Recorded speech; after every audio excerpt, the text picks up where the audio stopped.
Carlos Hugo Fernández Roca Suárez, profesor del Máster en Seguridad, Defensa y Geoestrategia. ¿Qué tal, Carlos? Muy buenas tardes.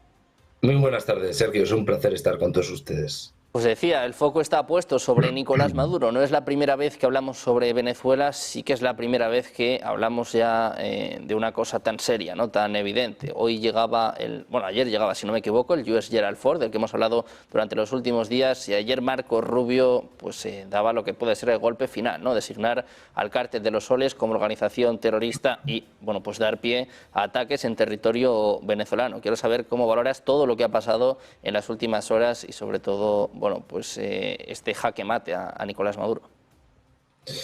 Pues, en efecto, llevamos tiempo avisando, ¿no?, de la fecha en la que el portaaviones US Gerald Ford podía llegar a aguas del Caribe, ¿no? Y hemos sabido que en el día de ayer ya llegó a aguas del Caribe y que el jueves pasado, entró en el ámbito operativo del Comando Sur de Estados Unidos, que es quien está dirigiendo toda esta operación, ese despliegue naval que ya hemos apuntado que tiene precedentes pocos, ¿no? Esa invasión en el año 1983 de la isla de Granada y en 1989 la operación de captura del general Manuel Noriega en Panamá. Lo que hemos conocido hoy ya es, una escalada más, en el sentido de que Marco Rubio ha anunciado que el día 24 de noviembre el Cártel de los Soles, también el Tren de Aragua y el Cártel de Sinaloa van a ser declaradas organizaciones terroristas extranjeras. Y esto es un punto importante en el sentido de que le da cobertura jurídica a Estados Unidos para poder llevar a cabo una intervención militar, en este caso en terreno venezolano, ¿no?, fuera de Estados Unidos. Yo ya hace tiempo venía apuntando esa fecha del 20 de noviembre porque entendía que iba a llegar esta declaración. Realmente me equivoqué en esos 4 días. Esto lo que hace es añadir más presión externa a Nicolás Maduro, que vemos que también yo he apuntado que extraoficialmente, en su momento oficialmente había un enviado especial de Estados Unidos en Venezuela, ¿no?, que estaba negociando con el régimen de Maduro. Finalmente vimos que se rompieron esas negociaciones. Como yo entendía que Lula da Silva, que se había puesto a disposición de Estados Unidos para mediar en estas negociaciones, yo entiendo que extraoficialmente sí que llevaría a cabo ciertas negociaciones, y vemos cómo ahora Donald Trump ha reconocido que hay conversaciones y que hay planteamientos, ¿no? Conocimos cómo el régimen de Maduro había planteado que si Estados Unidos le daba, un cierto asilo político a Maduro y a su núcleo más cercano, su núcleo duro, por así decirlo, eliminaba esa recompensa, pues se podrían plantear una solución negociada y una salida de Nicolás Maduro. Hemos conocido cómo Estados Unidos está estudiando ofrecer la posibilidad de que Maduro y ese núcleo duro pues pueda exiliarse en países como Turquía, como Azerbaiyán, como Cuba y como Rusia, obviamente alineados, ¿no?, con esa afinidad en política, porque la cuestión es que Estados Unidos tiene una patata caliente importante. Pete Hegseth, que es el secretario de Guerra de Estados Unidos, anunció hace unos días que se iba a poner en marcha esa operación de Lanza del Sur, ¿no?, en la que Estados Unidos entiende que tiene que tener una hegemonía en el hemisferio occidental y tiene que combatir al narcoterrorismo, y esto en esa ecuación entre este régimen de Maduro, ese Cártel de los Soles, ese liderado por parte de Estados Unidos. La cuestión es si en los próximos días vemos que esta opción de que Maduro y los suyos se exilien en algún país que hemos comentado, o si Estados Unidos inicia una operación militar debido a la entidad importantísima que tiene de medios militares desplegados frente a las costas de Venezuela. Estamos hablando de 10 buques de guerra. Ese Gerald Ford, que es la joya de la corona de Estados Unidos, tiene 4 catapultas electromagnéticas, alberga 75 aviones de caza y ataque F-18, aviones P-8 Poseidón de inteligencia, drones. También recordemos que dentro de la primera operación que se puso en marcha se han eliminado a 83 terroristas y a 21 narcolanchas, ¿no? Por lo tanto, vemos que todo esto va en serio, ¿no? Finalmente, veremos si la presión consigue que el régimen de Nicolás Maduro en los próximos días, sobre todo atendiendo a esa fecha que va a ser clave, el 24 de noviembre, se exilian en algún país o Estados Unidos decide intervenir militarmente con los riesgos que ella conlleva. Si bien es cierto que atacar esos objetivos que tienen delimitados, pues podría ser una opción, pero ya poner botas sobre el terreno, esto lo podría convertir en un Vietnam para Estados Unidos. Bueno, pues un momento clave para saber, para conocer qué va a pasar con Venezuela. Carlos, nos estabas poniendo varias opciones encima de la mesa, se habla de un posible exilio, hablabas, ¿no?, de Turquía, de Rusia. ¿Qué crees que va a pasar? ¿Cómo va a ser la transición si finalmente termina cayendo Maduro? Y también si crees que Estados Unidos va a atacar o que simplemente esta presión va a hacer que se traicionen entre ellos, ¿no? Porque estamos en horas críticas, en horas fundamentales. ¿Crees que alguien puede traicionar a Nicolás Maduro, alguien de su círculo más cercano? Porque es una de las opciones que también están encima de la mesa, incluso yo creo que seguramente una de las más factibles, una de las más agradables para Donald Trump. Sí, por supuesto, Donald Trump es consciente que una intervención militar, aunque se circunscriba a ese ataque a objetivos predefinidos, muy determinados, pues supone elevar la tensión, escalar el conflicto de una manera bastante importante. Y sobre todo la cuestión es cuando se suceda ese cambio de régimen, ¿qué va a pasar en los siguientes días, ¿no? Yo entiendo que la opción más, menos justa, ¿no?, obviamente, por todo lo que ha sucedido, esa violación de derechos fundamentales y libertades públicas en Venezuela, es ese exilio. Pero claro, para Estados Unidos yo entiendo que hasta el último momento van a intentar agotar esa posibilidad. Por supuesto, yo hace unos meses ya escribí un artículo que definía 3 escenarios. Uno de ellos era que fuese el propio régimen de Maduro y su núcleo, ¿no?, que se refugiasen o se exiliasen en algún país, que es una de las opciones que hay. Otra de las cuestiones sería una implosión del propio régimen y que se le entregase a Nicolás Maduro. También hemos visto un intento en el sentido de que se puso sobre la mesa la posibilidad de que los hermanos Rodríguez pilotasen esa transición en Venezuela, y parece que esto ha quedado descartado. Lo que pretende Estados Unidos es un cambio de régimen total y absoluto.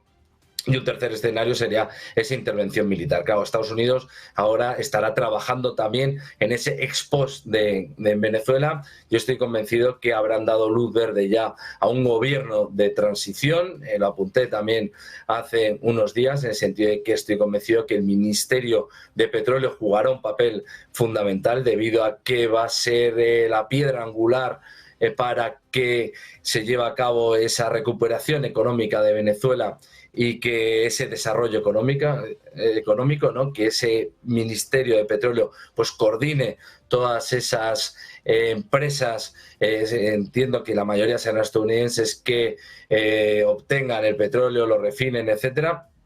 Y sobre todo el peligro es esa transición, porque vemos que Venezuela, a pesar de que tiene un apoyo importante, como se mostró en esos comicios electorales y ese fraude, el apoyo al presidente legítimo de Venezuela, que es Edmundo González Urrutia, pero no es descartable que un escenario futuro pues pueda convertirse en una guerra civil. De ahí que Estados Unidos intente por todos los medios evitar que eso suceda, en el sentido de que garantizar una estabilidad, que sería con una solución negociada, pactada con el régimen de Maduro, ese exilio de ese núcleo duro, y poner al frente un gobierno que tenga el visto bueno de Estados Unidos y que considere que puede garantizar esa transición pacífica. Y me refiero a este gobierno en el que obviamente pues estará el presidente legítimo de Venezuela, Edmundo González Urrutia, y María Corina Machado, esa líder de la oposición. Y entiendo que también algunas figuras históricas anteriores digamos, al chavismo, y que en su momento pues gestionaban pues grandes empresas en Venezuela, y que habían llevado a Venezuela a esa prosperidad económica mundial, porque recordemos que Venezuela llegó a ser una potencia económica en el mundo. Bueno, pues muy pendientes de Venezuela y de este plazo, este ultimátum de Trump a Maduro. Te quiero preguntar precisamente por Donald Trump y por estos archivos de Epstein. Mañana hay votación en la Cámara de Representantes. El propio Donald Trump ha llamado a los republicanos a apoyar que se publiquen, a apoyar la revelación de estos archivos Epstein que, de nuevo están golpeando, están sacudiendo al presidente de Estados Unidos. Te quiero preguntar por esto, Carlos, ¿qué esperas de la publicación de mañana y de este nuevo giro de Trump que ahora dice no tenemos nada que ocultar, que se revele todo, que se publique todo? Bueno, creo que la posición de Trump es muy reveladora, ¿no?, respecto a lo que puede contener esos informes. La realidad es que yo no entiendo cómo puede salir esto desde el ala demócrata, debido a que no creo que haya figuras demócratas que salgan muy bien paradas en todo esto, ¿no? Yo esta cuestión entiendo que afectaría tanto a los republicanos como a los demócratas, pero ese movimiento de Donald Trump puede apuntar en una línea de que no le afecte tanto como han ido apuntando ciertos medios de comunicación o esas filtraciones que hemos ido conociendo. Otro escenario también puede ser que se acelere todo lo que está sucediendo en Venezuela a modo de cortina de humo para desviar la atención. No obstante, es una idea que podía tener hace unos días, pero conociendo estas últimas declaraciones de Donald Trump en las que pide a los propios congresistas republicanos que apoyen que se conozca el contenido de estos informes, pues me lleva a pensar que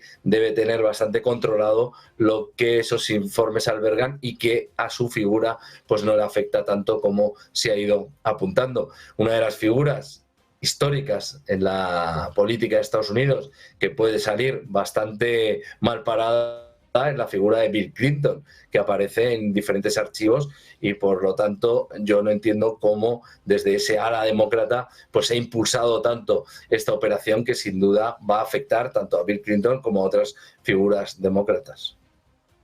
Bueno, pues con el foco puesto en estos archivos de Epstein, mañana tendremos votación. Se espera que se publiquen más archivos, más correos electrónicos en los próximos días, con lo que esto también supone para los demócratas. Carlos, te quiero preguntar también por Rusia. Hoy hemos escuchado al ministro de Defensa alemán, Boris Pistorius, que dice que puede ser el último verano seguro, el último verano en paz en Europa. Kubilius también, comisario de Defensa de la Unión Europea, advirtiendo sobre un conflicto directo con Rusia. Apuntan a 2028, 2029. Hoy hemos visto a Zelensky con Macron. Te quiero preguntar por estos mensajes de Europa y pues estos alarmistas que dicen que es el último verano seguro. ¿Crees que esto puede pasar? ¿Crees que Rusia está capacitada? ¿Tiene algún interés en atacar a la OTAN en los próximos años? Bueno, estamos habituados a este tipo de declaraciones y las fechas vemos cómo se van moviendo, ¿no? Hablan de 2028, yo escuché hace poco 2029, incluso 2030, pero bueno, el proceso de rearme de la Unión Europea es una realidad.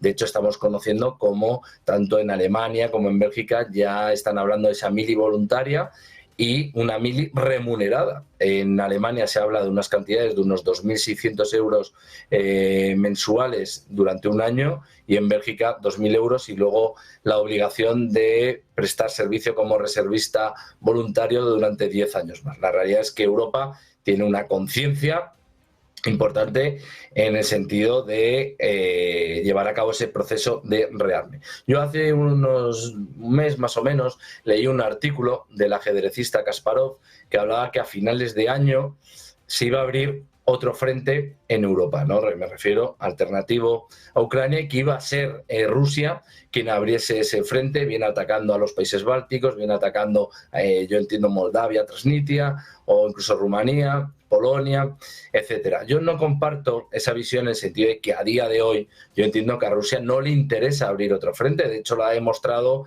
en Siria cuando dejó caer al régimen sirio de Bashar al-Assad, en el sentido de que Rusia en este momento no tiene capacidad de proyección de la fuerza más allá del envío, por ejemplo, que ha podido hacer a Venezuela pues de armamento, pero ahora mismo no está en condiciones de abrir otro frente de guerra, ¿no? Por así decirlo, en el sentido de que está muy ocupado con el frente de Ucrania, un frente que le es favorable, que sabemos que Occidente está intentando sostener a Ucrania esa línea del frente, porque en el sentido de que hay un cerco claro a la localidad de Pokrovsk. Sabemos que hay unos 5.000 y pico soldados ucranianos que se encuentran bajo el asedio de esas tropas rusas, y como Pokrovsk caiga y posteriormente Kupiansk, pues realmente vemos que Ucrania va a tener muchos problemas para evitar una derrota estratégica, y la realidad es que Pokrovsk es la entrada al Donetsk,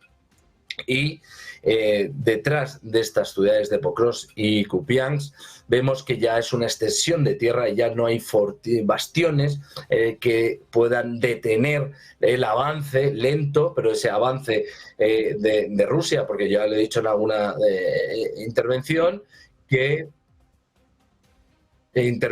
ya he indicado que en las guerras de desgaste, pues una de las características es ese avance lento, y es lo que está sucediendo, no es un avance lento pero sostenido, y la realidad es que estamos en un momento muy crítico en ese frente en Pokrovsk y en Kupiansk, en Ucrania, y si realmente cae el Occidente, pues puede tener un problema importantísimo, porque la derrota estratégica en Ucrania estaría cerca, porque rápidamente Rusia podría llegar a Kharkov y seguramente al río Dnieper, ¿no?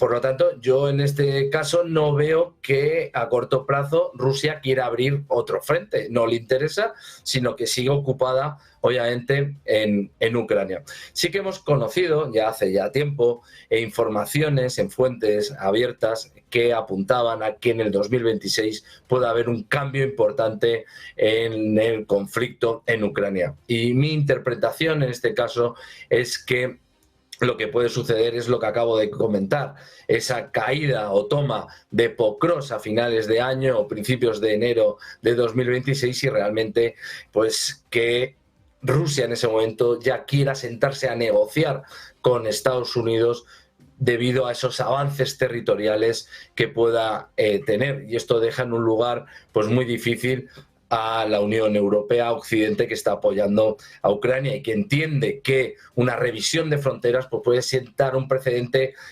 muy perjudicial, en el sentido de que es real que en los próximos años, si se cierra la guerra de Ucrania con una cesión territorial, pues sí que Rusia se puede rearmar y se puede plantear en ese momento, de ahí que salgan estas fechas 2028, 2029, 2030, pues abrir otro frente. Pero yo entiendo que los próximos meses, obviamente el próximo año, no vamos a ver este tipo de operaciones. Y ya finalizando, veo que sí que se puede dar esa cumbre en Budapest entre Estados Unidos y Rusia, en el sentido de que esto sería a partir de enero del 2026, y aquí entiendo que Zelensky ya está amortizado y probablemente haya una operación de relevo de Zelensky, y que ese nuevo ejecutivo sea más proclive o favorable a esa cesión territorial que, como sabemos, es la línea roja de Zelensky y de la propia Unión Europea, debido a que entiende que sienta un precedente pues muy, muy peligroso, ¿no?